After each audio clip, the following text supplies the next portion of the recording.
Broadcasting deep from the heart of Mordhaus, it's the only podcast discussing the world's most metal band.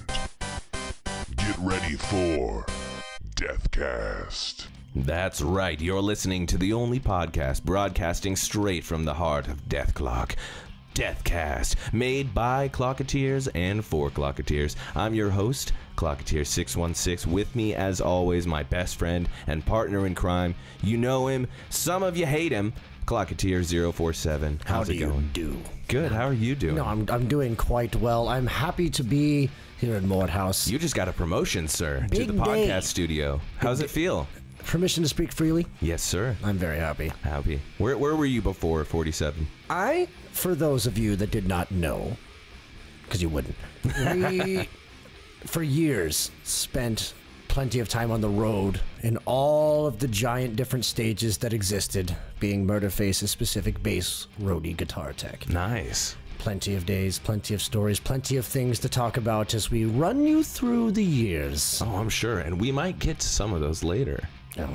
I'm not going to tell you where I'm from. You guys probably know me. I'm Klokateer616. Important. Getting into some trouble. But hey, I got the podcast promotion as well. We're happy that the amnesty ban is lifted. We as Klokateers can talk about our experiences here at Mordhaus with Dethklok. I'm really excited to get into things. To be honest, I don't even know where to start 47. It's been a long road. The boys, I don't know. They've done a lot. We know some things, but we'll get there. It's important that we start by explaining who they are, where they were, and what we know going forward. Where do we start? Of course, from the, I guess, the first part of the documentary. In that year, they had just come out in a big way, well on their way to becoming the 9th largest economy in the world. They just played a historic show in the Arctic Circle, promoting their new sponsor, Duncan Hill's Coffee, while unveiling their new jingle for all the world to hear. We're here to make coffee metal. We will make everything metal. Blacker than the blackest black times infinity. And as you recall, 47, many lives were lost to the glory of our masters on that day. As all of you faithful listeners know, the band was dropped from the helicopter, the Death Chopper, out of the sky, Deathcopter. It missed. Speaking of the bodies, as we start, yes, it missed, but that was just the beginning of the destruction. First of all, a protocol to drop out of the sky. We had to grip these men to the ground. Lots of Velcro. Lots of Velcro. That way you can rip out immediately. Otherwise, G-force, you're going to explode. When we hit the ground, bodies. More importantly, the stage opens immediately. Coffee being dripped. We had plenty of people. As the bass tech, I'm in the headphones. I don't have to do anything besides make sure things are tuned. At this point, job's easy. Seeing the bodies, seeing the explosions, seeing the death as we start, I realized immediately this was the beginning of a more extreme portion of what I had seen before. Plenty of heavy metal moshing, plenty of pits, sure. My cousin, 675, was on the Cream detail. Oh. Yeah. He said it was pretty rough. Well, he was one of the saints, really, though, because the coffee was... Oh, much worse. Very hot. Now, more importantly, I have been on hundreds of Dethklok shows. These men they have been playing on the road for years. This was the beginning of starting to see some level of destruction, though, that I had not seen henceforth. And knowing what now I know, I felt as if this was different, a curse. Something wrong, and now as we know, as the curse is built. This was the beginning of something much larger, I felt, though. With the many deaths surrounding the band, always, no one was suspicious until it hit the staff. I remember a rumor of the curse beginning to develop around Mordhaus, and the Klokateers were also affected. We were dropping like flies at one point. I think everyone was pretty scared. Except for me. I don't know. I felt like I wasn't going to die. I always felt pretty safe for some reason. Maybe it's... I had a cushier job. I was in the library for a while. Well, we're mainly, usually on the offense, if we put it that way. Oh, totally. All of us Klokateers go through extensive detail as we get enforced, and as we all know, we've lost plenty of Klokateers along the way, those that don't pay attention and mind their P's and Q's. I remember going through a lot of chefs at this point, literally like one a week, and it was something, again, when we started seeing the chefs drop, then it kind of became more real. Because we were like, why are all the chefs dropping? I was much, again, but I felt, we see death, we see destruction, and we get plenty of crazy people trying to attack the largest band in the world. We see death. That's no big deal. It was just so specific, but when your employers and your idols are the most brutal band in existence, you kind of know what you're signing up for, don't you? Absolutely, 100%. This is no stranger to the game. I mean, hell, I remember trying to tune Murderface's bass strings. They weren't tight enough. He kept yelling at me. He kept yelling at me. So I tightened them. I almost tipped the top of my fingers off. Ooh. Brutal. Yeah. Point being, I'm no stranger to death. I'm no stranger to blood, but this, being this close to them, it felt more. Yeah, it was weird, but as Dethklok sewed back together wrong their new chef, Jean-Pierre, which I love, by the way, man with beautiful taste. I love him. I don't even care that he's sewn back together wrong. The man is a gift. The curse somehow was lifted. Klokologists believe that when they refused to let the chef die, they uprooted the foul stench of death here at Mordhaus, at least for the staff, not in the band. So it seemed like things were a little more safe at that time. I mean, it's all still instances. Again, when you're so used to seeing it around you every day, another person getting chopped up, not a big deal. Yeah, that's exactly. Close again, though. Continuing to build and mount closer and closer to what seemed like a pattern. Oh, totally. And when it hits that close to home, I mean, we're willing to die for our masters, but a chef does not deserve that. You know, they're feeding our lords. They don't deserve, I don't know. We need more stability. So that was definitely a fear. But as the curse was kind of subsiding, I remember Dethklok became more focused. More than we've ever really seen. They hit the studio and lost themselves in their work. And as we now know, genius is not a walk in the park. Dethklok has spent a reported $500 million in the recording studio so far. Fan suicide rate is up due to the album's late release. Sources say the Dow Jones decline is directly related to Dethklok frontman Nathan Explosion's constant deleting of... have corroborated that the band has recorded 16 individual albums, all deleted. What some may not know about Dethklok is in their recording and deleting, that's kind of integral to what makes them metal. A lot of Dethklok albums were all erased and re-recorded. As all of you faithful listeners are aware, Nathan was very picky. I spent many months, 7 months exactly to be exact. Exactly to be exact.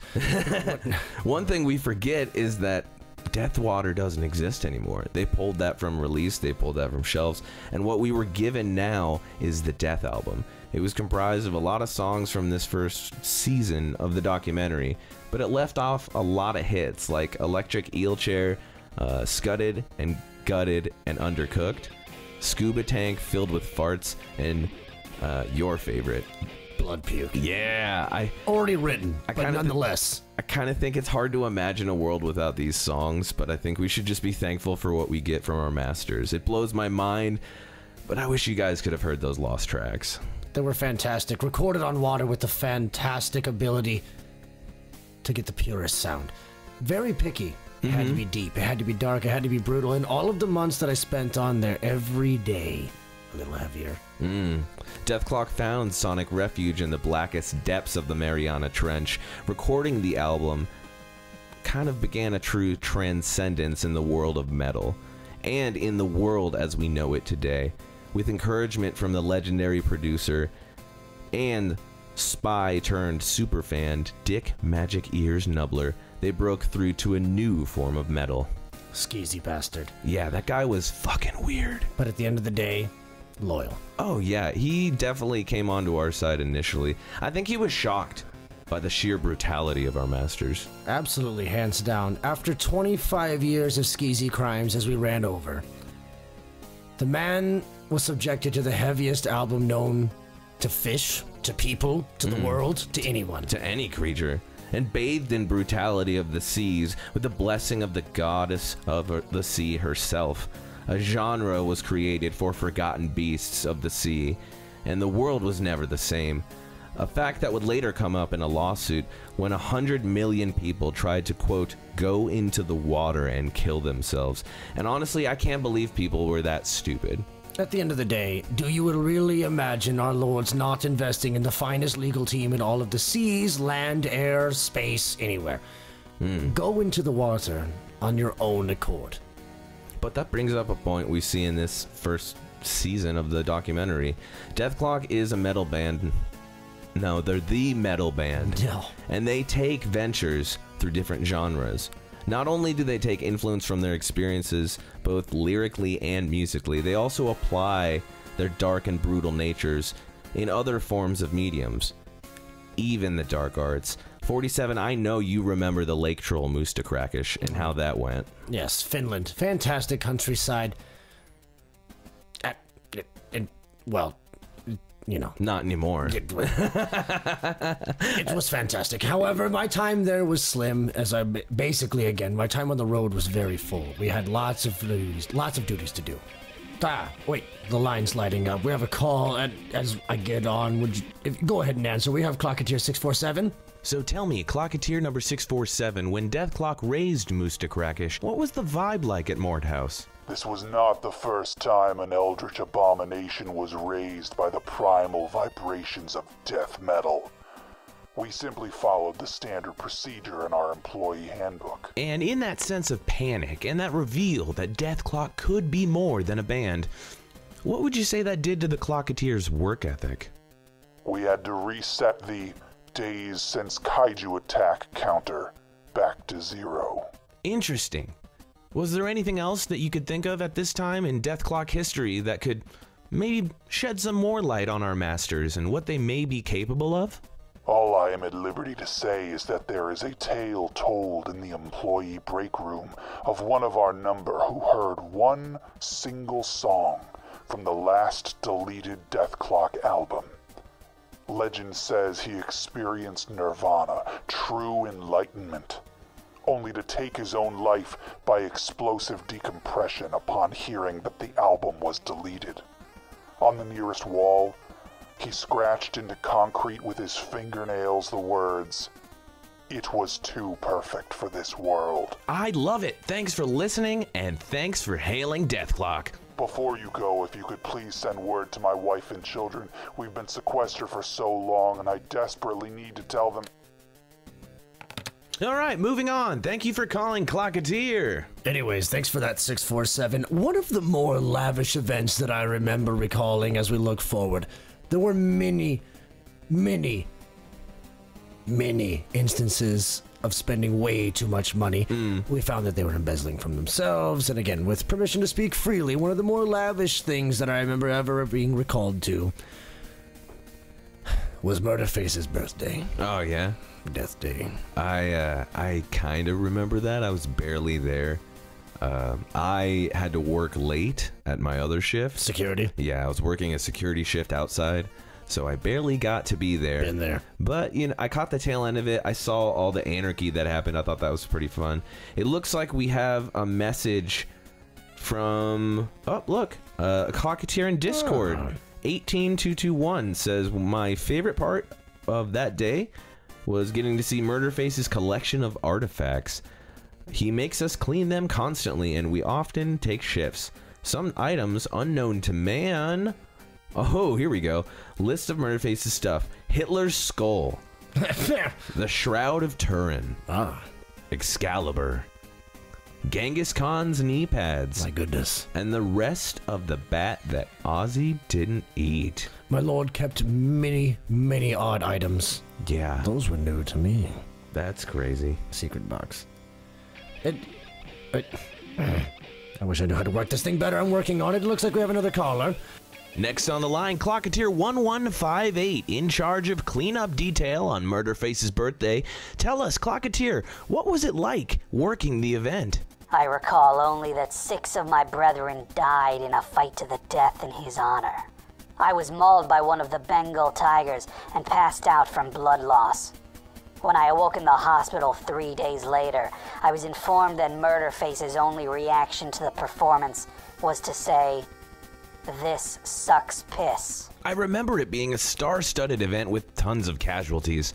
Do you remember anyone else making it out alive? I witnessed the Japanese Olympic gymnastics team being escorted to Skwisgaar's private chambers.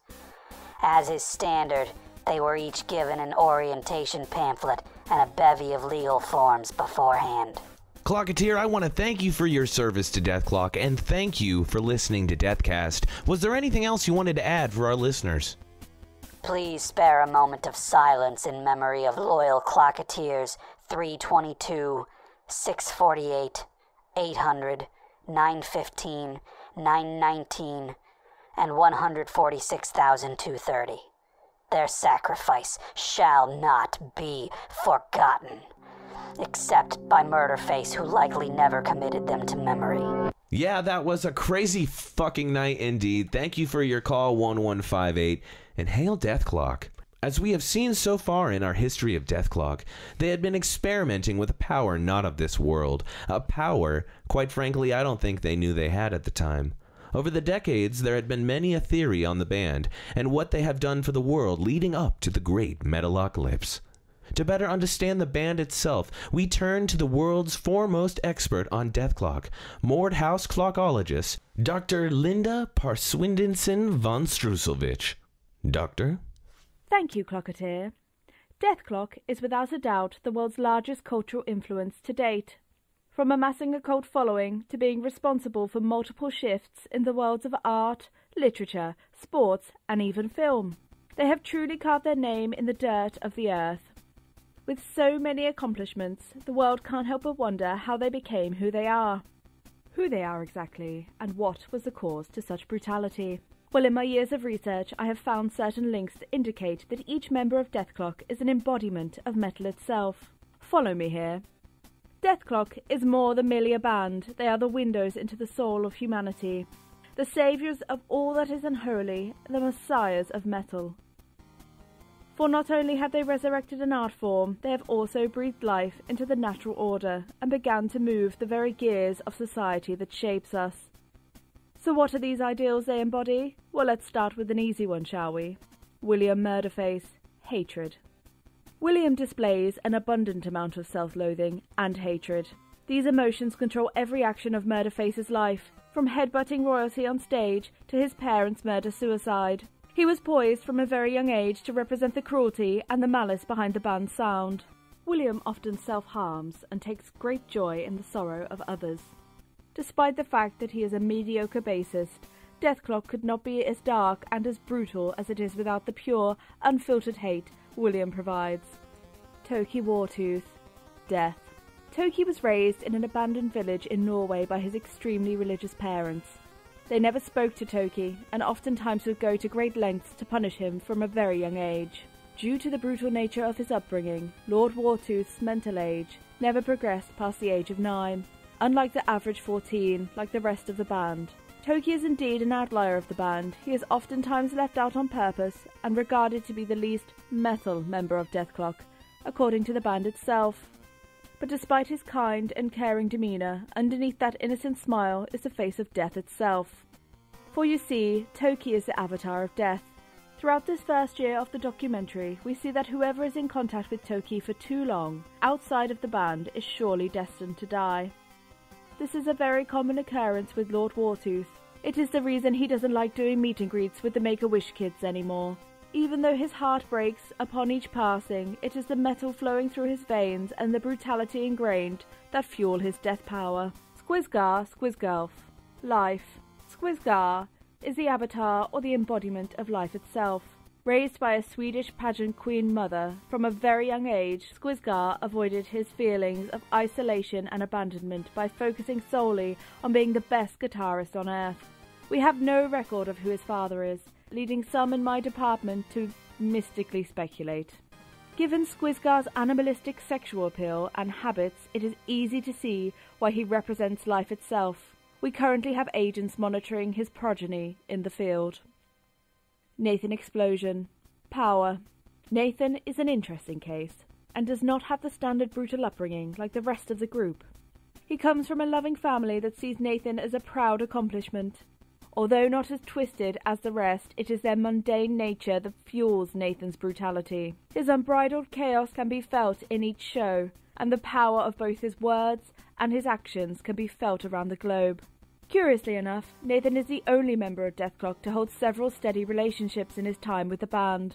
Though they often complicate the dynamic and cause a strain on the band creatively, Nathan is still able to love and express that love, which can be quite powerful. Lastly, we have Pickles the drummer, Indulgence. The youngest of two boys, Pickles was always at the mercy of his older brother. Rather than punish him, their parents tended to blame Pickles instead. When his older brother burned down the garage, naturally Pickles was to blame. So he turned to alcohol to numb his rage and anxiety. Through his years as a musician in Dethklok and Snakes and Barrels, Pickles has been an agent of indulgence. So much so that he has developed an immunity to most substances, requiring Klokateers to invent new ones for him so he may, as he puts it, get the party started. Although often the most drunk member of the band, Pickles can indulge at a rate of 20 times more than his band members before we see a decrease in his musical skill. I do find it interesting that despite his flaws and abuse suffered, Pickles tends to act as the voice of reason or older brother for the band. When we look at the documentary through this lens, we start to understand why Dethklok is so powerful. Each avatar, when added together, equals the 5-point pentagram of the Great Doom Star. Together, these 5 musicians use their natural-born personas to channel the band's power. On numerous occasions, we have seen the band's eyes glow red, almost into light and hatred. This is their power starting to manifest. We see this in several examples in the first year of the documentary. First, when their psychologist is being eaten alive by wolves, and second, when the band experiments with the blues, killing dozens of hippies and scaring even the devil himself. Whether it's the power to raise lake trolls or the almost genocidal wave of carnage following the music, it's easy to see their power well before it even fully manifests. Another great example is when Murderface attempted to observe religion for about a week. His presence in the satanic temple alone was enough to raise demons from the underworld, longing for his approval and pledging their allegiance to the band. It seems no matter what they do, Dethklok can't help but shape our reality. Stick with me each Deathcast as we observe this power and just what it means to the prophecy and the coming Metalocalypse. I suppose I shall return to the research library and continue my thesis. From the Mordhaus Klokologist department, I've been Dr. Linda Perwindinsin von Struesselvich. Thank you. Cute, Doctor, and you do bring up a good point. Dethklok had begun amassing a power unseen in this world before, from their time harnessing hatred behind comedy to channeling their own depression in their work with blues. Dethklok had shown a level of versatility unseen in metal at this time. I agree. From one point to another, as long as I spent time with them, I had experienced nothing unlike the time they spent on the road doing comedy. It broke Pickles. I didn't see him much during that time, but what I do know on spending time on the road as a guitar tech to basically just being a lackey as I followed Murderface around the country, they started to experience something that I would call emotional openness. They were able to start tapping into themselves. There always were their emotions on their sleeve. No, you could totally see that, though, because the hate and depression was almost surgically applied to their music. And it was something I remember we were all excited about here in Mordhaus. It was a nice change of pace from metal, even though that's what we love. It was cool to see our masters kind of branch out in a different way. They didn't soften up at all. I'll put it to that. Oh, way. no. But they tapped deep into their hatred with people like the captain of comedy. Oh, definitely. He was great for his time. Can't teach anymore. Can't teach anymore. Rest in peace, Captain. I believe it was part of their actual destiny to unleash these mediums and add their metal to it. Now, Klokateers, we have a special treat for you. Our next caller on DETHKAST was responsible for teaching Dethklok the ways of the blues. Everyone welcome Mashed Potato Johnson. Hello, Mr. Johnson, are you there? Yes. Excellent. Thank you for joining us again. So, Mr. Johnson, what was it like teaching the greatest band of all time how to play the blues? Well, teaching them boys the blues came as naturally to me as the blues came to them. It was all about just getting in their heads, and I'm a blues man, and a blues man get in anywhere. That means you heard tell me, how did Dethklok execute in this medium at first? Well, I ain't gonna lie to you, but they weren't very good at first. It took a while to really get them to slow down and learn the art of the blues. Well, you see, first, they were just trying to do Mississippi Delta blues my way. It wasn't until they figured out that they had to incorporate their own pain into it that it became what we know as modern blues today. Yeah, it is interesting. We did see a giant spike in blues music sales after Dethklok experimented with the blues during their depression. It seems like Dethklok really put their all into their depression and with their metal. Is there anything else you remember about working with the boys? I remember that one Toki, he wrote it in the bowls with the trains in the block right in the bowls blues, and that song became one of the best known and played songs down here in the South. See, that's interesting. I didn't know that was an actual release. We saw that in the documentary, and I'd heard about it from another Klokateer before, but I didn't know it was actually a song. I'm gonna have to get myself a copy of that. Mr. Johnson, thank you so much for joining us here on Deathcast and just regaling us with some of the tales you had with the boys. You have a great day, and hail Dethklok. Well, you know I'm never too busy to help anybody learn about them blues. You take care now. Yes, it seems Dethklok had the power to cross genres unlike other artists. The band even hit the big screen. Even though you won't see the film, it's regarded as one of the biggest hits of the century, despite costing Behemoth Pictures over $500 million. The gang changed cinema in a way that still holds true till today. That's absolutely right. I remember many times as they tried to transcend what they did and how they continued to branch out the brand that was Dethklok as they spent wildly. We hit the road. We just filmed movies across the entire world. This entire film, I was only on a few sites. I can't disclose, again, with plenty of NDAs, but the point being, as the boys did interview after interview, show after show, and tried to hit the comedy world, the film world, and then we'd playing acoustic music, playing a blues.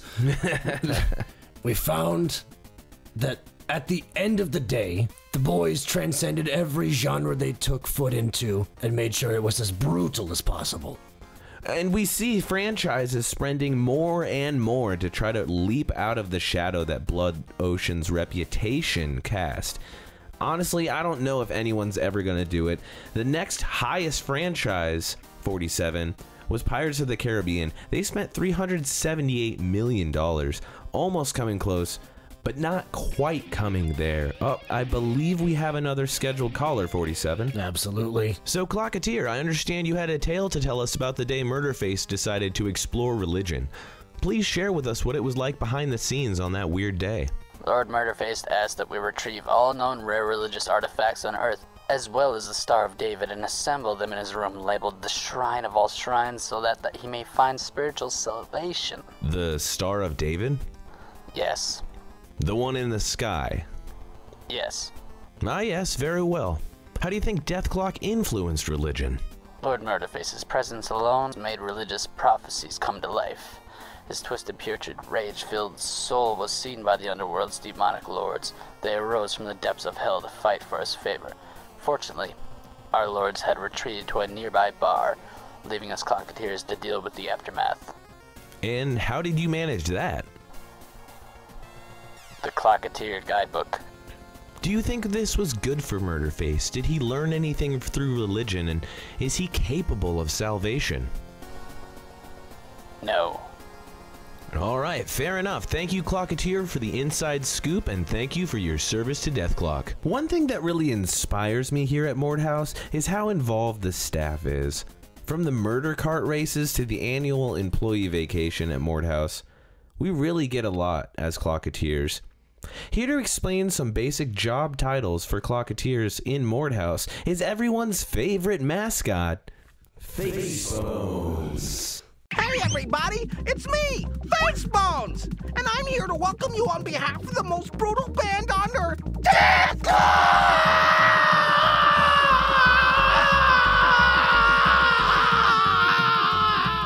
Now, let's have some fun behind the scenes. You know, a lot of really hard work goes into putting on a Dethklok show by a lot of people that you don't see racing around behind them scenes. Let's check it out. First, there's the Klokateers. Here's a level 1 amp and guitar tech team. The level 2 drum techs. They're in charge of tuning and washing off the blood and vomit off those skins for pickles. Then there's a level 3 microphone washing team. The level 4 decorpsing and delimbing stage team. And if I'm not mistaken, it happens to be somebody's birthday from level 4. Happy birthday, number 267899010. Happy birthday! Then we've got the legal team, preparing for the amount of people to die team. Washing the carcass removing machine team. The catering crew. Hi, Jean-Pierre! Then we've got the level 26 lighting crew. They're in charge of lights, the light bulbs, and, you know, the lights, so you can see stuff and turn them on.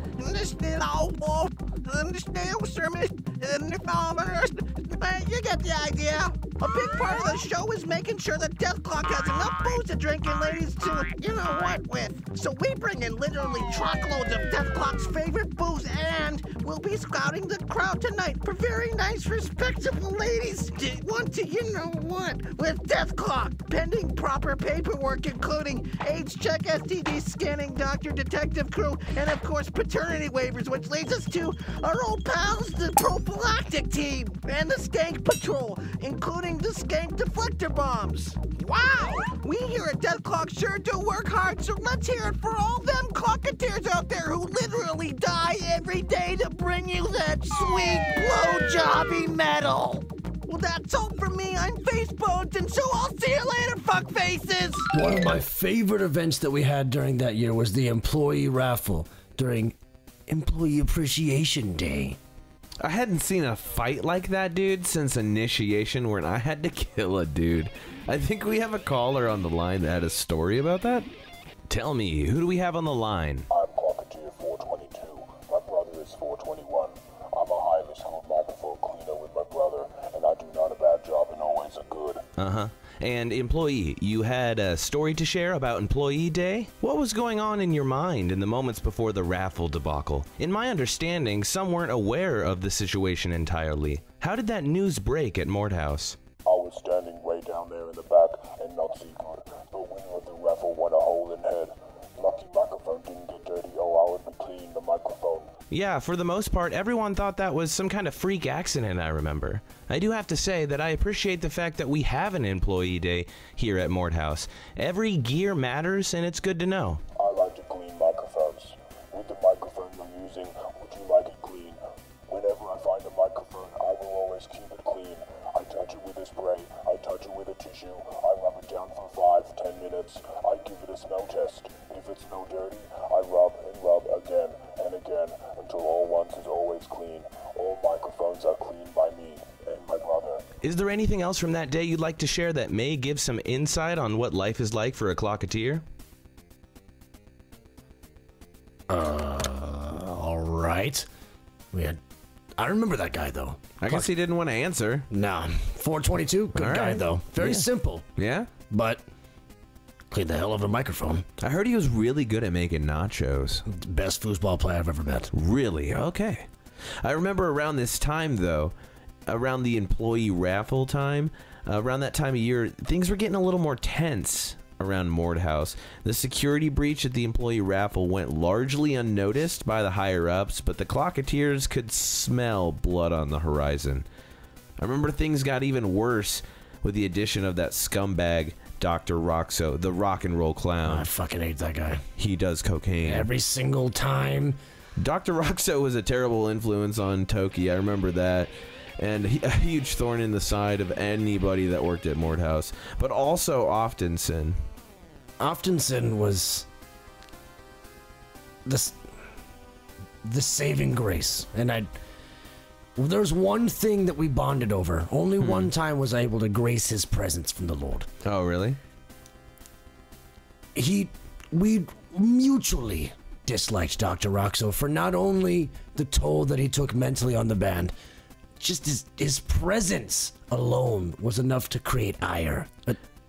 Well, and after being found out as a rat, Dr. Roxo quickly fled to escalate things. He took some pretty classified information from Mordhaus. On the line now is a Klokateer with a lot of Roxo experience. Thanks for calling Klokateer 1052. I understand you're on the security detail that often sent assigned to put the boots to Dr. Roxo. Is that correct? You know it, man. Roxo should count himself lucky we could only go medium style on his clown ass. He deserved more for how he shot up Klokateer 316 before he managed to escape. I remember you guys were ordered to follow him back from where he came. Do you remember where that was?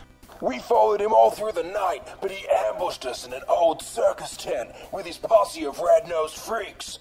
Roxo was gone when we finished taking care of his friends. It's at this point in the band's history, I think we all start to understand the outside threats the band faced on a day-to-day basis. What was something that Mordhaus did to upgrade security in these times of peril? All Klokateers are implanted with a false tooth that when broken will instantly send a signal to lock down Mordhaus and trap the assailant before they could jump out a window and escape, like last time. Anything else you want to share with our listeners while you have the chance? If anyone spots Roxo, we have full clearance to put the boots to him, hard style, at first sight. We'll be sure to keep an eye out for that scumbag. Thank you, Klokateer 1052, and thank you for your service to the Great Clock. Yes, we began to see these threats take shape all too often. From Roxo's bad influence on Toki. You remember the Jom Fru brothers and that incident during Fan Day? Everyone remembered their website. That was good target practice, but we began to see more incidents like this happen far too often, feeling the pressure like never before. All of a sudden, it felt like the world was at war with our masters. Enemies were amassing. We could feel the presence in the fog, like someone was almost watching us at all times. If we only knew then what we know now, I think things could have gone a little differently. I 100% agree. If we had known to step up security to serve the Great Clock, I would have.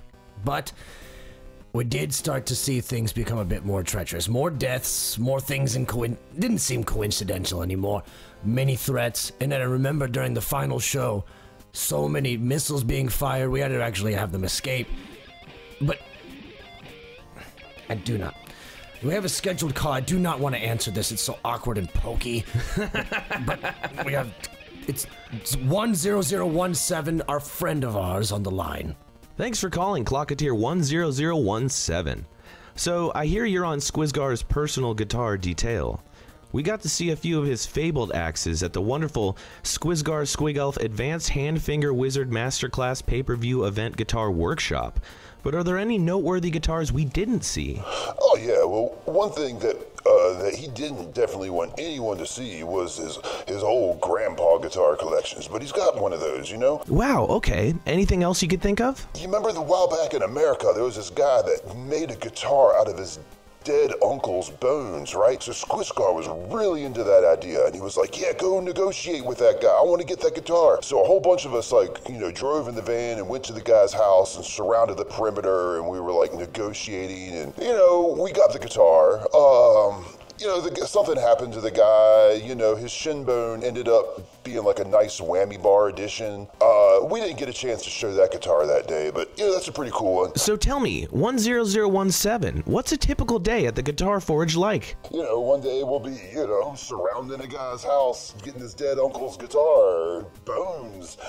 Next day we'll be, you know, fighting alley cats for their teeth, for guitar picks. You know, the next day we'll be, you know, getting our nails done. You know, he's very particular about making sure that we have clean hands and that our nails are, like, free of dirt. He wants, like, perfect nails, perfect hands touching his perfect guitar. There is no typical day, man. Fair enough. Did you have any advice for any aspiring Klokateers out there? We're all in it already. We don't need any new guys. Just fucking die. Thanks for the call, your service, and hail Dethklok.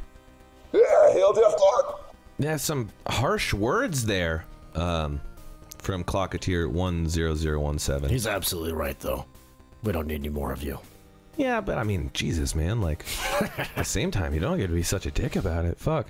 You know, I think before we get into kind of the finale of the season of the documentary, 47, I think we should talk about kind of our favorite memories from that year, because and if I recall that we were still rookies back then. We didn't have this job, obviously, but like we were low on the totem pole. Right. We weren't even on mic cleaning detail. No.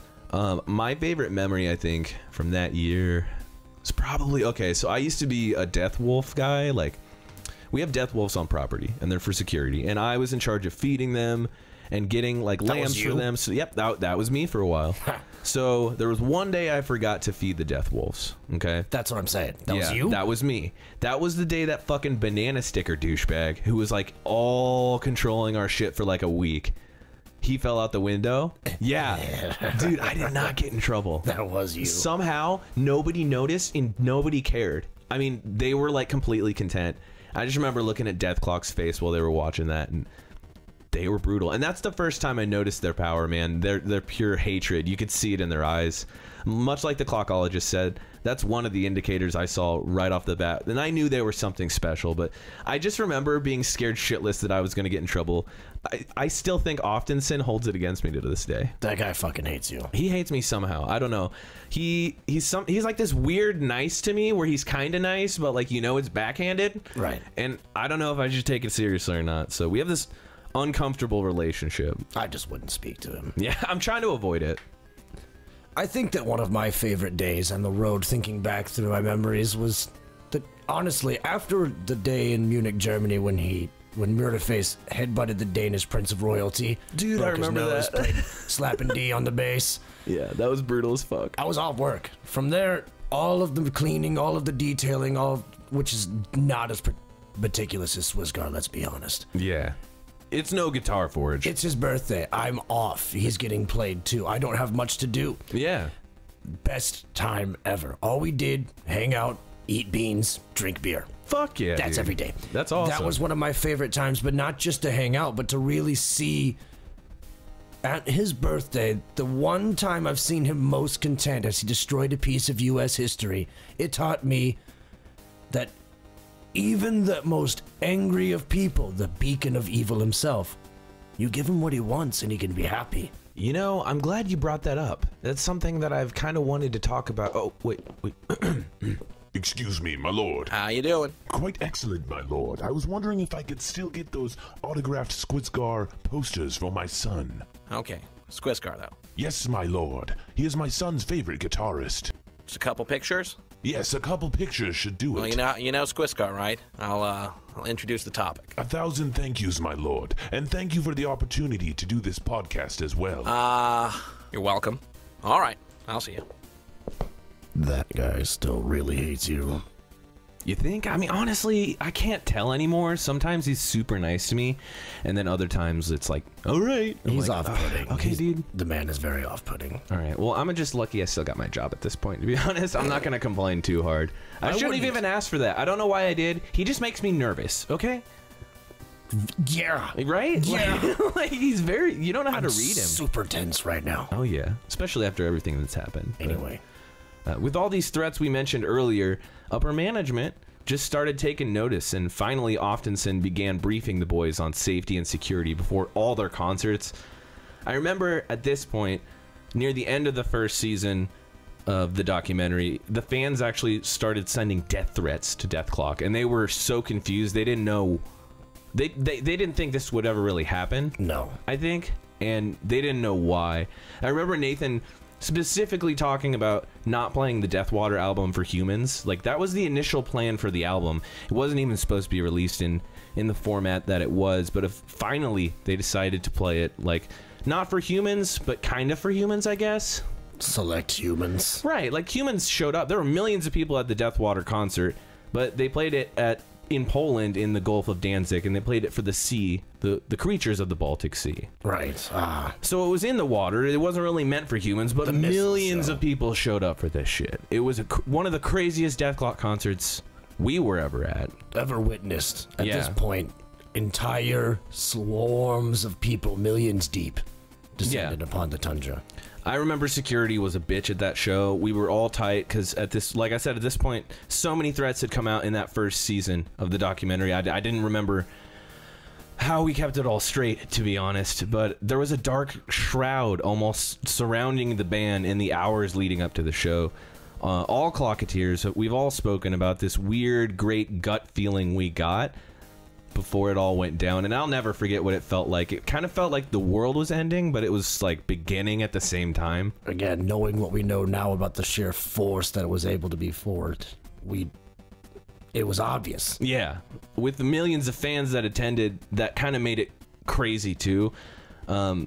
They barely got started and things took a turn for the worse. The man we know now as the man with the silver mask laid waste to dozens of Dethklok fans in what you would call Darth Maul style. Yes, he weaved and weaved his little elbows through the crowd with a double sword. Dude's a fucking savage. I'm so grateful I'm not on security anymore. Let me just say that. I'm very happy to be cleaning microphones and working sound tech. I do remember him making his way towards the amp towers. And at that point, I mean, like you said earlier, missiles were flying. It was pure panic. They literally got a minute into the song, not even. No. It was a damn shame. This concert was going to be one of the best concerts Dethklok had ever done, and it got spoiled. And we didn't know by who at this point. No, after he had jumped ship and moved and started to follow who he could throughout the woods, we all went back to Mordhaus. Yeah, and from what I remember hearing, the pentapods were separated in midair. So the gang was split up. Luckily, Oftenson had a security team, and they were all over it. And a great fucking battle ensued. Now, I wasn't a part of this. Neither were you. We weren't there. No. From what we remember hearing, pretty much everyone died. Hundreds and hundreds upon hundreds of Klokateers gave their lives to fight this unknown army, who we later know now to be one of the forces behind the tribunal. And we didn't know about this force. We felt a presence this entire first season. We knew someone was watching, but we didn't quite know who. And now, at this point, we kind of started to understand that there was an entire force against us. Right. At least as it seemed. We have been told by upper management that the death of the enemy holy man was the beginning of what we now know to be the Metalocalypse. But what would become of our masters now that their foes were more brazen? And what would that mean for the country of Mordhaus? Tune in to part 2 to find out and hear more behind-the-scenes stories from season 2 of the documentary. Well, before we go, yes, because I can tell we're wrapping this up, and I'm very happy that we've been here. This pokey instrument has been going off this entire time. Death phone? Yes. I have been some of you have been going to voicemail. I can't answer them all. We have actually, throughout the show, amassed a large amount of call-ins. Yeah. I've taken a few. I've pushed a few to the side. I think it'd be fun to hear take from the fans ones that we have from the fans. Fuck yeah. Get the pulse of the people before we go. All right, let's play them. Dethklok was my first show. So much brutality, so much rage. I lost a leg at the Duncan Hills show in the Arctic Circle. So metal. Dethklok really redefined music as a whole. Dethklok's music gave me the strength to quit my job after killing my boss first. I will die to Dethklok, do you hear me? Die. All hail the clock. They really showed us the power it can have. Before you knew it, it was the early 2000s, and they were one of the biggest economies on the planet. I lost my wife at the Dethklok show in 2005, but I know it's the way she wanted to go. Crushed to death by Dethklok.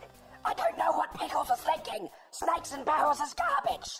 I get it. Pickles wants to fuck around and play frontman for a while because he feels left out of the band. Music still sucks, though. Oh, sure, I love my Dethklok. My sheep do, too. I've started putting headphones on them out there in the pasture, and wouldn't you know it, they started sprouting wee iron horns. I named my son after Murderface. Yeah, Murderface, we love you! The Rolling Stones, who? The Beatles, who? We all know who the real kings of music are. If I could leave you with any wisdom, it'd be black out more during the times that you're alive, so that you don't remember the life that you have. There.